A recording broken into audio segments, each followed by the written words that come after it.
Here is the next example on a three-phase circuit. So here the given circuit, we have a three-phase 120 volt. Remember, always the given value is line to line value. Okay, a delta balanced load connection is shown in figure. Find the load power, active power, reactive power, apparent power. So this is active, reactive and apparent, and load power factor. Also he's also asking us to find the line current.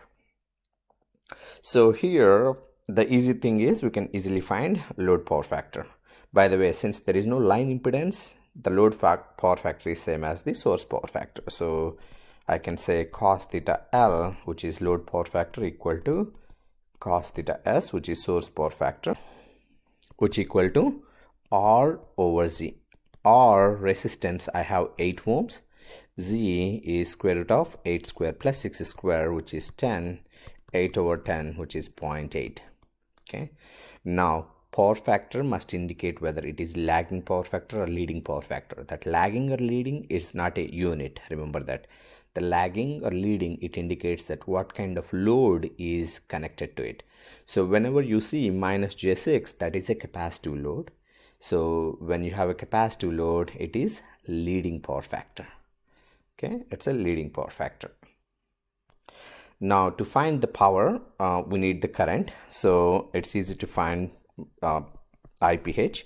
So what we can do, similar to the previous case, I can make a single line diagram. Instead of three phases, I'm going to do a single phase. That's one way to do it.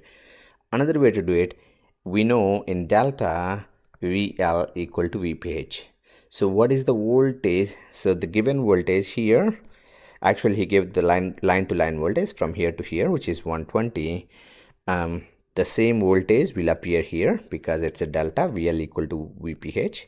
So 120, if you don't see any angle, we can take that as 0. So can I say this point and this point is same because there is no line impedance here. So this is also A, so there is no voltage drop. So voltage here will appear as 120 volts. So that's easy to see or from the diagram. So IPH must be VPH over ZPH. I know VPH is 120 volts, ZPH is 8 minus J6, which is 10 at an angle of minus 36.86 degrees when you convert that into polar format. So this is 12 at an angle of 36.86 degrees. This is the phase current. Usually, 12 ampere is good enough in three-phase system. You don't need to indicate the phase angle. Now I have the phase current. Now I can find P, load power conjugated by the load, PL equal to 3 times VPH IPH cos theta. So 3 times VPH is 120, IPH is 12, cos theta is 0.8. That equal to 3456 watt. Okay, that is the power consumed in the load. At the same time, there is no line impedance here, so there are no line losses. It must be same as the power supplied by the source. He didn't ask in this question, but I'm indicating that here. QL equal to 3 times VPH IPH sin theta. Okay, so 3 times 120 times 12 times. If cos theta is 0.8, sin theta is 0.6, or you can say sine 36.86 equal to, theta is in this case 36.86, which will be 0.6. Okay, that value 2592 volt ampere reactive. So we have PL, QL and SL equal to PL minus JQL. This should be minus because the load we have is a capacitive load. Okay, this is a minus J6, that's a capacitive load. The capacitive load always supply back Q, so that's the reason we have minus Q. So it is taking P, but it is giving back Q. So it is 3456 minus J 2592 volt ampere. Okay, that's a complex power, but if you want to do it in a polar format, or if you want to do it in apparent power, 3456 whole square plus 2592 whole square, that equal to 4320 volt ampere. Now I have SL. He's also asking about IL, line current. We know that in delta, IL equal to square root 3 times IPH. Okay, and at the same time, line current lags. Okay, lags phase current by 30 degrees. I will show you in the vector diagram the phase angle, phase current by 30 degrees.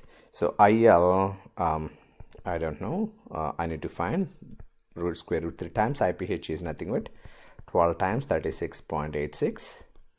Okay, and line current lags, so I would say minus 30 degrees. Okay, so IL must be IL equal to 20.78 at an angle of plus 6.86 degrees. Okay, that's our IL. Now I'm going to draw the vector diagram. So since the vector diagram, we're going to draw it for the delta load. Okay, we always draw it for the load. So here it is a delta connection. Since it's a delta connection, it's always between the currents. Okay, we always use phase currents. So I have IA equal to 12 at an angle of 36.86. Okay, IA equal to 36.86, 12 at an angle of 36.86 degrees. So here is the vector diagram is going to be, here is my reference. My IA is going to be right there with 36.86 degrees. Here is my IB. Okay, and IC. All these three are 120 degrees apart. Okay, now to get I line, it must be IA minus IC. Okay, so if I extend this in the opposite direction, this is going to be minus IC. The angle between these two must be 60 degrees. Okay, now the current, line current, is going to be sum of IA plus IC, so it's going to be somewhere here. This is our I line current. The angle between these two is 30 degrees. The angle here must be 6.86 degrees. Okay, now what is our VA? Since it's a leading power factor, our voltage is going to be right here. VA equal to 120 at an angle of 0. That's your VB. You don't need to draw. I think as long as IC, IA, IB, IC, and minus IC, and IL, VA, that should be good enough. You don't need to draw VB. Okay, and this angle, this is already 36.86. This angle must be 0 with the real x-axis. That's the vector diagram for the delta load, or for this particular example, in this example. Okay, I will solve next example in the next video. That is going to be the delta load with line impedance. Thank you.